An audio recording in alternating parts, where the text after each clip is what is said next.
એક સુંદર મજાનો પ્રેરક પ્રસંગ છે. એક નાનકડા નગરની અંદર એક ખેડૂત દંપતી રહેતું હતું. આ ખેડૂત દંપતી ખૂબ જ મહેનતુ અને લાગણીકશ હતું. પોતાની પાસે રહેલા ખેતરમાં ખેતી કરી અને પોતાનું ગુજરાન ચલાવતો. આ ખેડૂત દંપતીને એક 3 વર્ષનો દીકરો હતો અને આ દંપતી એના દીકરાને ખૂબ જ પ્રેમ કરતા અને આમ ને આમ ધીરે ધીરે દિવસો વીતતા જાય છે. અને એમ કરતાં કરતાં એક દિવસ આ ખેડૂતની પત્ની બીમાર પડે છે અને બીમારીના કારણે એક દિવસ એનું મૃત્યુ થાય છે અને ખેડૂત નિરાશ બની જાય છે કે હવે શું કરવું અને છોકરાનું લાલન પાલન શી રીતે કરવું. અને છોકરાના લાલન પાલન કરવા માટે આ ખેડૂત બીજી એક સ્ત્રી સાથે લગ્ન કરે છે. ધીરે ધીરે આ બંનેનો સંસાર આગળ વધે છે અને એમ કરતાં કરતાં સમય વીતે છે અને સમય જતા જતા આ ખેડૂતની બીજી પત્ની ગર્ભવતી બને છે અને પૂરા 9 માસે એક પુત્રને જન્મ આપે છે. અને આ ખેડૂને ત્યાં એક દીકરો હતો અને ફરી પાછો ભગવાને દીકરો દીધો એટલે આ ખેડૂના આનંદનો કોઈ પાર નથી અને બંને દંપતી ખૂબ જ રાજી થાય છે અને આખા ગામમાં મીઠાઈઓ વહેંચે છે. અને આમ કરતાં કરતાં દિવસો પછી દિવસો વીતવા લાગે છે અને ખેડૂતના બંને દીકરાઓ પણ ધીરે ધીરે મોટા થવા લાગે છે. અને એમ કરતાં કરતાં એક દિવસ ખેડૂતની બીજી પત્ની પણ બીમાર પડે છે અને લાંબી બીમારીના કારણે ખેડૂતની બીજી પત્નીનું પણ મૃત્યુ થાય છે. અને આમ ને આમ દિવસો વીતવા લાગે છે અને ખેડૂત એના મોટા દીકરાના એક સુંદર અને સુશીલ કન્યા જોઈ એની સાથે લગ્ન કરે છે અને લગ્નના થોડા જ દિવસમાં આ ખેડૂતનું પણ મૃત્યુ થાય છે. અને ત્યારબાદ આ મોટા ભાઈ પોતાના નાનકડા ભાઈને સાવકો હોવા છતાં પણ સગા ભાઈથી વિશેષ રાખે છે. અને આમ ને આમ સમય વીતે છે. મોટો ભાઈ અને એની પત્ની આ નાનકડા ભાઈને ખૂબ જ પ્રેમ કરતા અને એને જે પણ જોઈએ એ હાજર કરતા.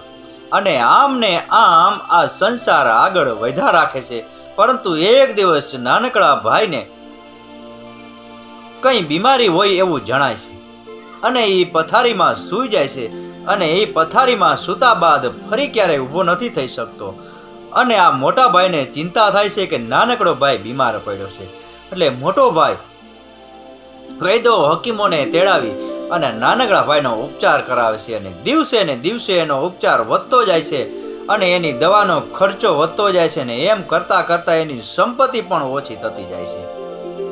અને એક દિવસ આ મોટા ભાઈની પત્ની એના પતિને કહે છે કે આપણા આ નાનકડા ભાઈને તબિયત હવે મને નથી લાગતું કે સારી થાય અને આપણી ઘણી ખરી સંપત્તિ આ નાનકડા ભાઈની દવામાં અને ચાકરીમાં વપરાઈ ગઈ છે.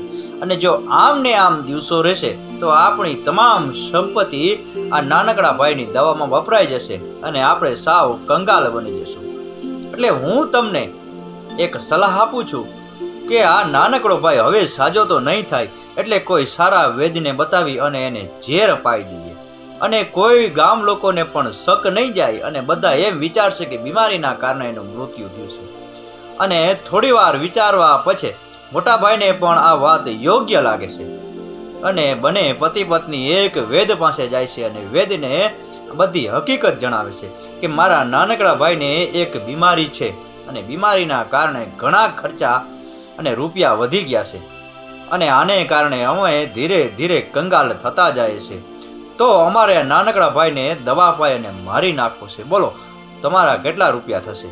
અને આ વેદ પણ રૂપિયાની લાલચમાં આ નાનકડા ભાઈને ઝેર આપવા માટે તૈયાર થઈ ગયો. અને એક દિવસ સમય અને મોકો જઈ અને નાનકડા ભાઈને દવાનું કહી અને ઝેર પાઈ દેવામાં આવે છે. અને આ ઝેરની અસરના કારણે નાનકડા ભાઈનું મૃત્યુ થાય છે. નાનકડા ભાઈનું મૃત્યુ થયું એટલે મોટો ભાઈ અને એની પત્ની એકબીજાની ચર્ચા કરે છે અને કહે છે કે આપણા રસ્તામાંથી જે કાંટો હતો એ કાંટો નીકળી ગયો. હવે આપણે કોઈને સંપત્તિમાં ભાગ નહીં આપવો પડે. હવે આપણી સંપત્તિમાં કોઈ ભાગ નહીં પડાવે.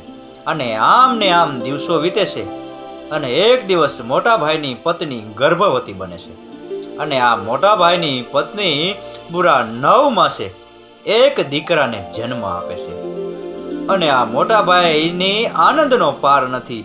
મોટો ભાઈ ખૂબ જ દીકરાના વધામણા લે છે અને દીકરાને જોઈને રાજી થાય છે અને આખા ગામમાં મીઠાઈઓ વેચે છે. અને એમ કરતા કરતા દિવસો વીતવા લાગે છે. અને આ મોટા ભાઈનો દીકરો પણ દિવસો પ્રમાણે મોટો થતો જાય છે. અને એમ કરતા કરતા દીકરો 20 વર્ષની ઉંમરે પહોંચે છે. અને આ બાજુ મોટો ભાઈના દીકરાના ધામધૂમથી લગ્ન કરાવવા માટે એક સારી અને સુંદર સુશીલ કન્યા સાથે એનું નક્કી કરે છે. અને સમય જતાં એના લગ્ન પણ થાય છે. અને લગ્નથી બંને પતિ પત્ની કહે છે કે હવે આપણા દીકરાના લગ્ન થઈ ગયા છે ને હવે આપણે આરામથી જિંદગી જીવવાની છે. પરંતુ ભાગ્યમાં તો કંઈક બીજું જ લખેલું હતું. લગ્નના થોડા જ દિવસ બાદ આ પતિ પત્નીનો નાનકડો દીકરો બીમાર રહેવા લાગ્યો.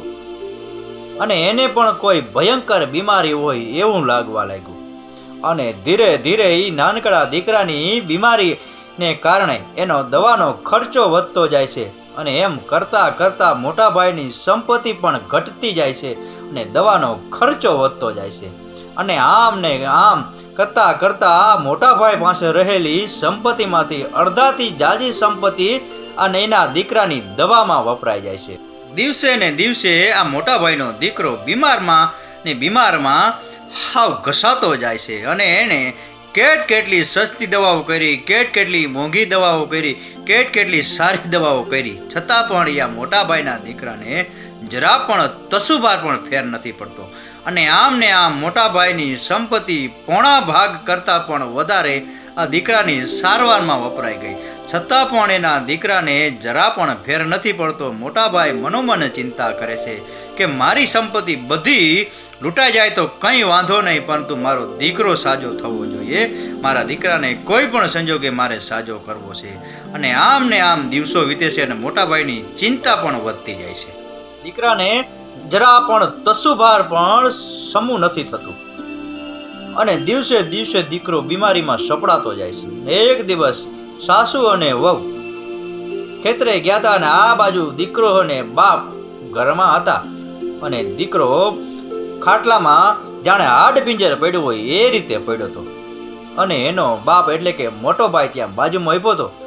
અને દીકરાએ શબ્દ ઉચ્ચાર્યા કે મોટા ભાઈ, હવે તમારી પાસેથી મારો રહેલો બદલો ચૂકવાઈ ગયો છે. હવે મારા જવાના દિવસો આવી ગયા છે.